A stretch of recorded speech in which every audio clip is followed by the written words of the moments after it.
Hello दोस्तों, मैं note study में आप सभी का स्वागत करता हूं। गजेंद्र कुमार।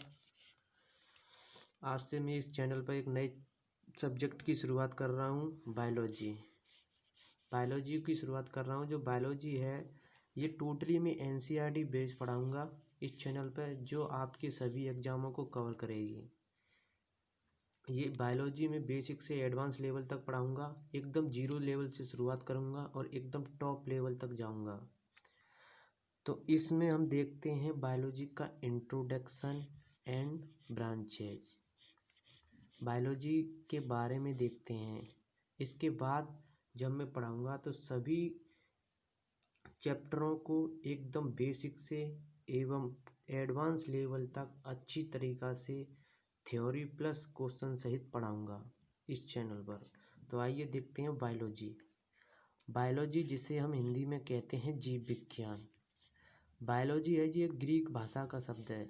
बायोलॉजी किस भाषा का शब्द है? ग्रीक भाषा का शब्द है। बायोलॉजी दो टर्मों से मिलकर बना होता है। बायोलॉजी दो टर्मों से मिलकर बना होता है। एक बायो का मतलब होता है लिविंग का मतलब होता है सजीव। और दूसरा टर्म होता है लॉजी का मतलब होता है टू स्टडी का मतलब होता है अध्ययन करना। मतलब सजीवों का अध्ययन करना ही बायोलॉजी कहलाता है। जिसमें हम सजीवों का अध्ययन करते हैं, हम उस ब्रांच को बायोलॉजी कहते हैं। तो आइए देखते हैं, पहले हम देखते हैं कि सजीव किसे कहते हैं। तो आइए देखते हैं सजीव किसे कहते हैं। देखो सजीव किसे कहते हैं। सजीव हम कहते हैं इसमें श्वसन की प्रक्रिया हो। श्वसन की प्रक्रिया का मतलब समझ रहे हैं, जिसमें सांस लेने की प्रक्रिया हो। ऐसा जीव जो सांस ले उसे हम कहते हैं श्वसन की प्रक्रिया। जिसमें पोषण की प्रक्रिया मतलब जो खाना खा सके। और पाचन की प्रक्रिया, जिसने जो खाना खाया है उसको वो पचा सके, उसे कहते हैं हम पाचन की प्रक्रिया।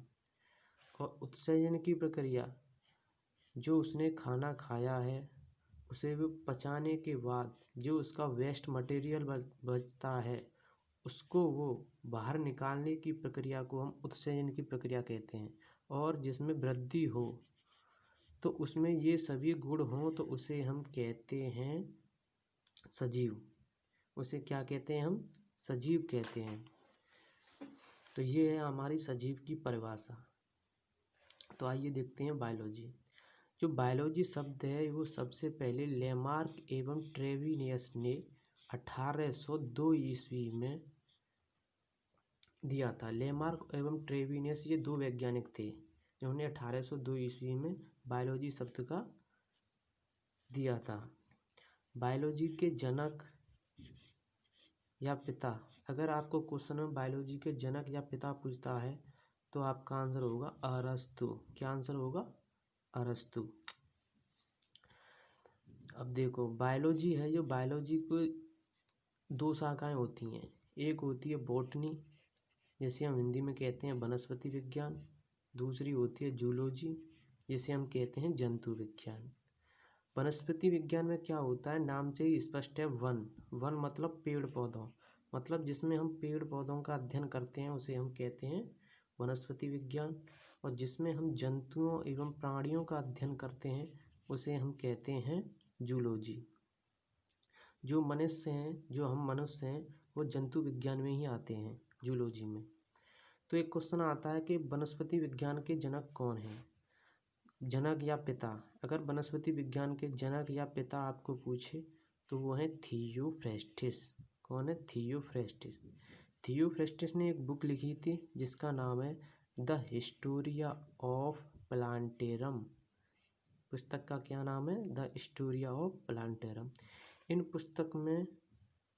इस पुस्तक में थियोफ्रेस्टिस ने 500 पादपों का अध्ययन किया। मतलब इन्होंने इस पुस्तक में 500 पेड़ पौधों के बारे में बताया, उनके कार्यों के बारे में, मतलब उनकी मार्फोलॉजी, मतलब उनके बारे में डिटेल से अध्ययन किया था। तभी तो हम इसको वनस्पति विज्ञान के जनक कहते हैं। जूलॉजी के जनक पूछा जाए तो जूलॉजी के जनक हैं अरस्तु। इन्होंने भी एक बुक लिखी थी उस बुक का नाम है द स्टोरी ऑफ एनामेलिया। और इन्होंने भी इस बुक में 500 जंतुओं का अध्ययन किया था। कितने जंतुओं का अध्ययन किया था? 500 जंतुओं का अध्ययन किया था। इसलिए जूलॉजी के जनक या पिता अरस्तु कहते हैं। अगर आपसे पूछा बायोलॉजी के जनक या पिता कौन है, तब भी आप अरस्तु को ही आंसर लगाएंगे। अगर आपको मेरी ये वीडियो अच्छी लगी हो तो आप मेरे चैनल को सब्सक्राइब कर सकते हैं, शेयर कर सकते हैं, लाइक कर सकते हैं। और जिस नोट्स से मैंने आपको पढ़ाया है, इस नोट्स की PDF में अपने चैनल के डिस्क्रिप्शन में टेलीग्राम लिंक पर दे दूंगा, आप वहां से इसे डाउनलोड कर सकते हैं। धन्यवाद।